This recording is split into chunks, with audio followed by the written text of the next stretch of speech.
welcome to my gathering basket, the end of 2020 edition. Can you believe it? My name is Danelle and I haven't seen you in so long. I have been missing doing this. Well, that's not entirely true because I have actually been podcasting. I have done several episodes. You didn't see them? That's because I couldn't ever successfully upload them. I love living in a rural area, but there are some disadvantages like faster internet. So I haven't been able to upload despite what I've said. So excuse me if I am not really sure what the last thing you saw was. But I wanted to at least kind of give you the end of the year wrap up on my making this year and how things are in the homestead, and maybe a little bit of a glimpse. I don't have plans quite yet for 2021, but I'm starting to put some things together. So thank you for popping in and visiting with me again. I'm going to be really quick, or at least try to. There's not a whole lot to report homestead-wise. End of the year, so garden is fast asleep. We were picking things like broccoli and cabbage up until about Thanksgiving. And so now it's really planning stage. So some seed catalogs have arrived, some we're still waiting for. We kind of have a massive overhaul in mind for the garden this year. And we did manage to rehome our chickens. So on one hand, it's been super nice. The day after we gave them away, we had a crazy ice storm of sorts. Temperature plummeted, and I woke up that morning and went, I don't have to run to the chicken coop this morning. I don't have to worry about ice. So that's been nice, but I will admit I really miss my feathered friends. So I'm making plans we are actually, and if this works out, I will give you more details later on next summer. But that's what this time of the year on the homestead is planning. So we are noodling around some ideas for actually cutting our garden in about half. We just haven't, I have not, with my change in schedule and all, I have not been able to help Mom as much as I would like, as much as is fair in the garden. So we're gonna take it down to what we need as a family to survive, rather than trying to do market garden and all of that. So I think we will still have plenty to be able to preserve and to feed us, just not use that as a side income of sorts. And if you're a gardener, you know that you make plans and you always expand just a little bit more than you anticipate. So it probably won't be that small, but what we are hoping is that we can actually put the chickens on the garden area. And what we're going to do in brief, if this works, is be able to put the chicken coop kind of in the middle of the garden, and then one year we'll fence in one side of the garden, let them do our gardening over there, aka scratching, eating bugs, eating grass and weeds that we've been having a hard time controlling. And then the next year we'll move the fence over to the other side. So we'll have the whole winter for chicken manure to be able to work in and get some rain on it and enrich the soil.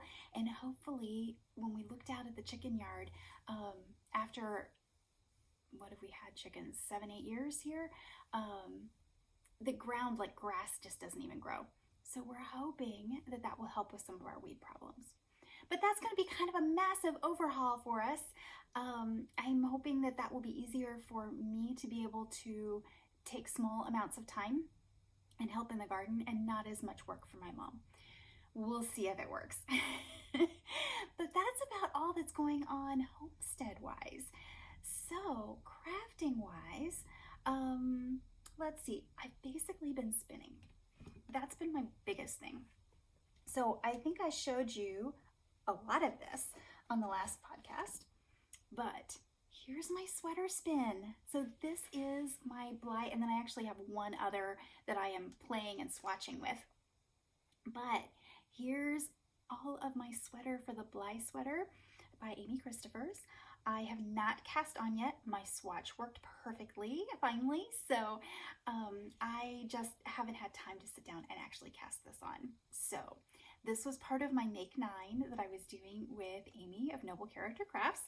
And that's just going to translate into 2021 goals, I think, as I set up my Make 9 board for next year.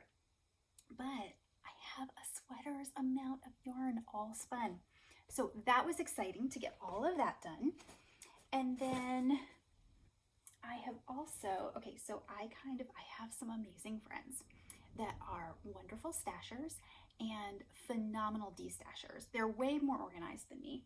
And this last fall, as they were cleaning out their areas and kind of going through and deciding what they were going to be able to use and not use or just didn't particularly like, I was gifted a tremendous amount of fiber. And among them were 2 of these braids. Now, I'm not going to share the dyer and all because as far as I could tell, she is no longer dyeing. But there were 2 matching braids, and one of my friends is actually more avid of a gnome knitter than I am. And there was, it just finished, an Advent Gnome mystery knit along called the Adventure Gnome that Sarah Shira of Imagined Landscapes did. And of course, when one of those is announced, I have to take part and I have to do a hand spun. So when they were showing the braids of fiber that they were destashing, there were 2 of these, and knowing that this is going to be kind of a holiday themed gnome, I said, oh, that one would work for our gnomes. So I spun up 1 braid, and then this one I am going to, I've got some other things on the wheel right now, and as soon as I am done, this will be the next one, and this is going to go to my friend Mary to make a similar coordinating gnome to mine. Here is my Nutmeg is the name of this one. I think he's super cute. I made a bunch of variations on this. So kind of like I did before, I'd start out, go, I don't know, I think I like this better. So, and then there was a little bit of chatter as things went along. And so if you follow the directions exactly, yours will look a little bit different, but not significantly. I love the bobble on his hat. He has a little Christmas bobble. And this was actually, it was a knit beard, but then you had some choices on how you blocked it. And then after the blocking, she had you pull it out, basically run all those stitches. I chose, because I wanted a curly beard, so I blocked him, wet blocked and dried before I pulled the stitches. So I have this fun curl. I just think that's cute. And if you didn't, then you had kind of a long drapey beard. Both are cute. This was just what I picked. I also was about to run out of yarn. I didn't have as much of this red, and I kind of went back and forth on colors, changed my mind several times. I totally, other than this is color 1 as prescribed in the pattern, the rest of them I swapped all the way around, sometimes mid-pattern. So he was supposed to have striped arms, but I kind of wanted the red. And then when I got about to the belt part here, I realized there was a strong possibility I was going to run out of red. So, and of course, because the braid had a limited amount of red, I couldn't exactly just grab another skein. So I ended up hemming and hawing for a little bit. And what I did was when I got to just below the belt, I actually cast off in an I-cord. And I did I just straight knit several rows, I don't know, 3 or 4, something like that. And then did this I-cord bind off and then flipped him over, picked up stitches from where I had gone. So the pattern keeps having you decrease, so you make this ball shape at the bottom. And where I had put, where I had stopped the decrease and just went straight, I picked up using this blue color and essentially, so I have a little bit of a 3D sweater here. I'd probably do that different if I were doing it again, but it worked out pretty well. You can either let it kind of roll up or put it all the way down. I kind of like it that way. So it looks like he's got a hem and then some pants. And then, oh my goodness. So look at those shoes. That was the fiddliest part of the whole thing, I believe. I don't know, maybe the bobble was. That was a long time ago, the beginning of the whole thing. But those shoes were worth every bit of effort. That little I-cord swirl at the top. I wasn't sure that I was going to, I kind of like the gnomes, the traditional gnomes that just kind of sit. I wasn't sure about this whole leg thing, but when I put those shoes on, yeah, that won me over. I really like nutmeg. So that is my mystery gnome along. At the end, the last clue, she did say that she has another one coming up in the spring. So that means I need to start gathering some handspun again. I have no idea. I'm sure she'll announce it later, more details as we go along. So if you are interested in knitting gnomes, definitely follow Imagine Landscapes on Instagram. She does a lot of threads on Ravelry. But there you go. There's nutmeg. So that was my handspun and knitting project. And then I did manage to make a miracle pair of socks. Miracle because they go on my feet. And I think this has taken me long enough that I kind of think that I actually showed these on the last uploaded podcast that I did. These are unknown. I didn't have the ball band. Again, this was destashed from friends. I know it's opal. I just don't know the colorway. But I was able to get, they still weren't a perfect fit, as good as the ones that I used to make, but they do go on my feet. And I wore them before I even blocked them. I was so stinking excited. So I wore them before I even had them washed and blocked. And so now that I have actually, I threw them in the wash and then put them on blockers to dry. So I am hoping that maybe, because they were just a smidge bit too tight. So I have decided part of my 2021 goals, and I'll talk a little bit more about that later, but one of my goals is to make 12 pairs of socks next year, because doggone it, my sock supply is just getting small. My friends, we have a Zoom knit group, and like every week, so I tell them that I've lost another pair, and when my socks go, it's not just like they go from fine to all of a sudden there's a hole this big. So I obviously have not paid enough attention, but most of those socks are getting to be 6, 8, 10 years. In fact, I think I've said this before, but I still have my first pair of socks, and one of these days I will remember to bring those out and show you because they are, yeah, I think they're getting close to, what would it have been? I was substitute teaching at the time, and I took it to work on, like, when the kids were doing, if I was giving a test or had a prep period or something like that. So it took me a couple years, I think, to make, but that would have been like 2003, maybe 2003 and 4, I think. So, and they're still holding up. And if I think of it, I will try to put a picture of those at the end. And then I got really good at socks and made a whole pile of socks one year. And then I don't know, I just didn't do as many. And so I finally have a pair of socks that will fit on my feet, and I am so super excited. So I am casting on another pair tonight before I lose my nerve. And then the other knitting project comes out of the Shetland Wool Adventures Journal. This was gifted to me by a special friend, and I'm still working my way through this journal. This is written by a tour guide that has a business in Shetland, and during lockdown, she decided, since she wasn't doing tours, to make this journal.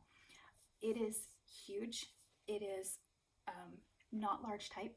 It is tons of pictures. There are several knitting patterns in here. There are recipes from different restaurants and cafes around Shetland. This isn't just about knitting.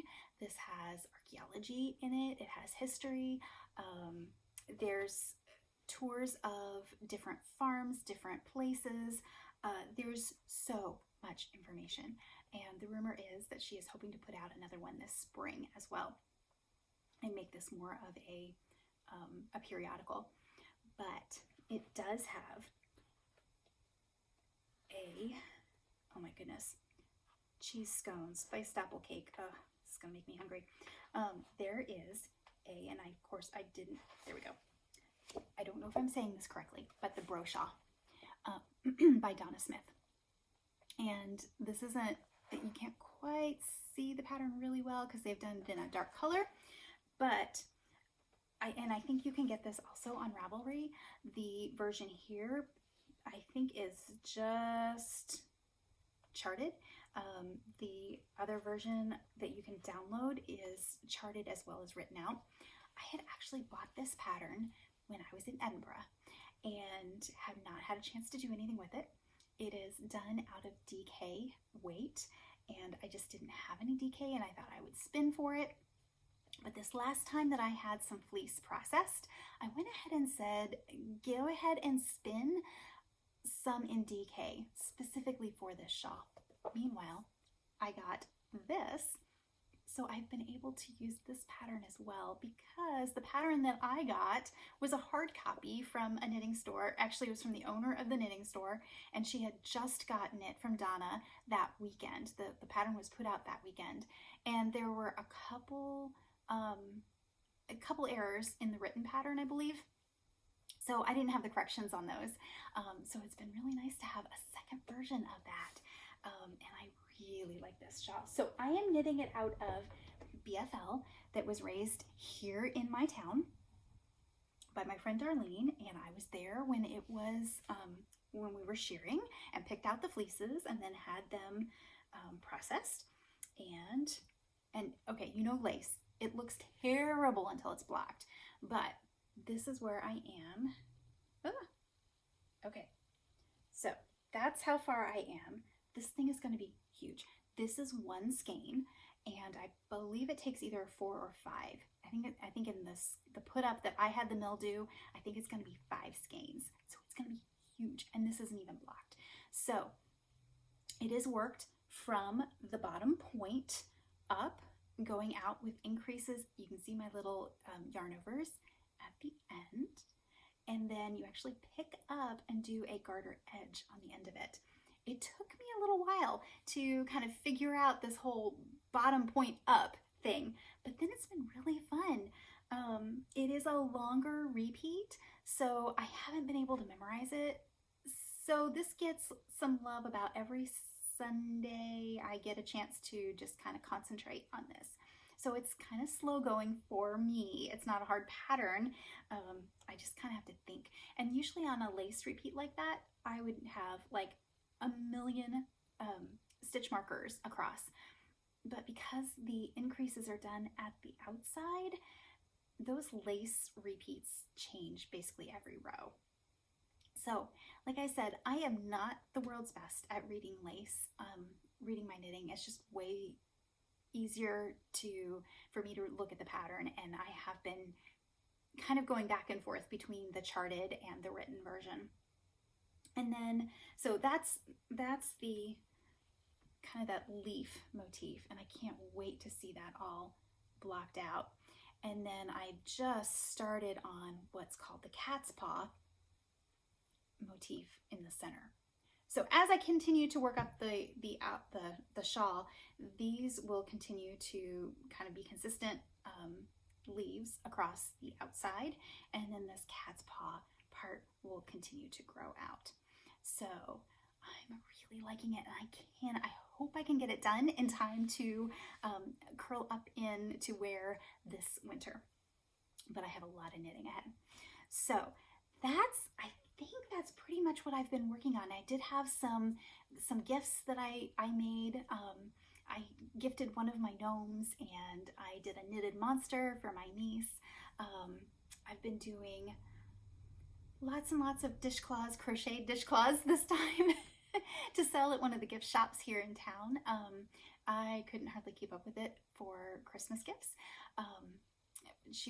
Every time I turned around, she'd say, "I'm just about out. Do you have some more?" And so I'd crochet up a bunch more.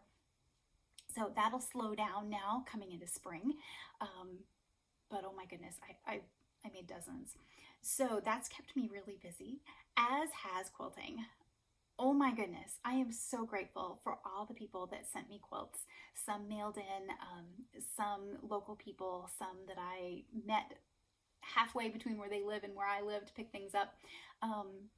I think I quilted 54 quilts for people this year, and that's in addition to ones that I did for myself and some family members and things like that. So I have done a lot of quilts this year, which has been marvelous. I have learned so much about quilting, both the machine quilting and actually piecing.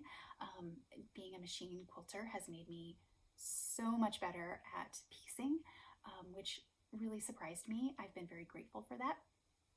I popped in one that I actually quilted last night. This is one that I pieced for a friend that is a beekeeper, and I've had this panel, these pieces, lying around for quite some time and didn't know what to do with it. So I did a little bit of looking around online and came up with a similar pattern, but kind of rigged it, kind of used that idea, much like we would a knitting pattern, used that thought and came up with my own blocks. So I did this block as foundation paper piecing.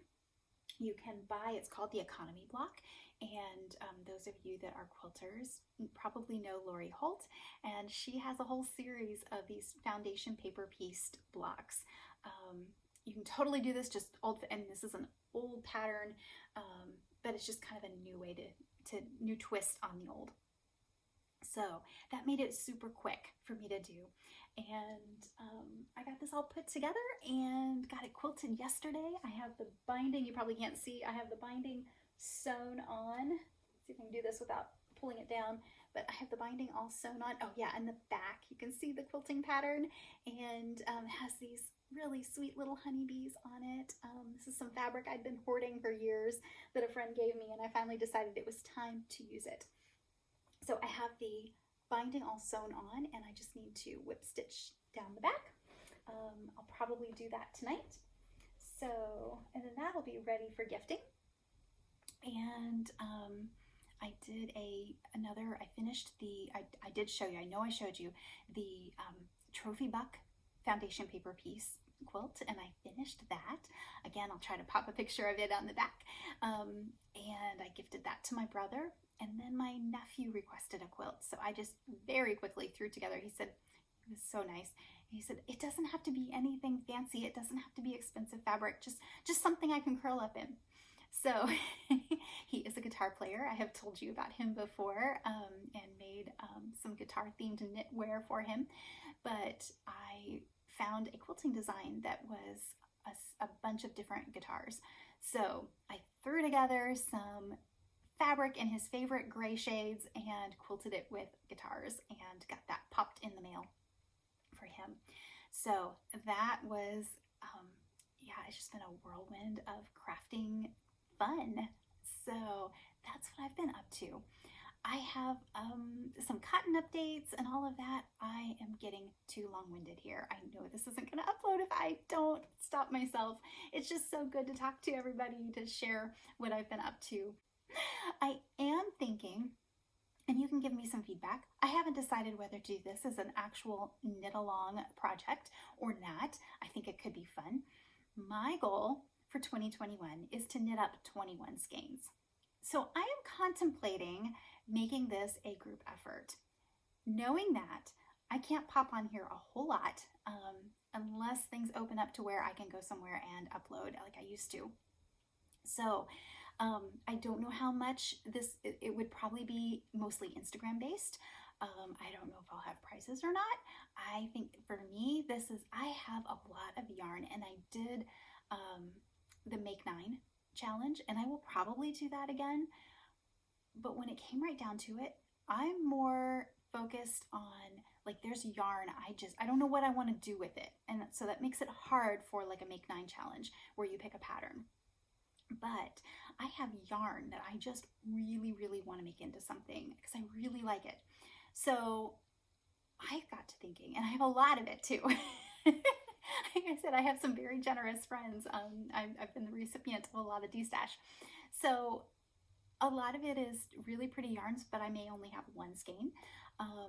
So I need to go through and like start combining skeins and figuring out patterns that I can make. So I'm really kind of thinking this next week, what I would like to do in a perfect world is go through my stash and pick out 21 skeins at least. And I don't have a lot of rules or anything, so this could be whatever. One of my friends said, well, but do you have to use the whole thing? Not necessarily, but I want to get 21 skeins used up. So I'm not really sure what I'm going to do this next year. I haven't had time to really do a whole lot of detailed planning. But I know, I just keep looking at this yarn going, I want to use that. I want to knit it. I'm not even sure what, but I want to knit it. So that's kind of as loosey-goosey, I guess you could say, as my goals are at this point for 2021. I know a lot of podcasters are giving very concrete lists and all of that, and that's wonderful. I'm just not that organized this year. Well, ever, but especially this year. So y'all can think about that. You can give me some feedback if you want, if that sounds like something you'd like to try and you could use the motivation of doing it in a group setting. Phenomenal. If not, that's perfectly fine. There are so many different challenges out there.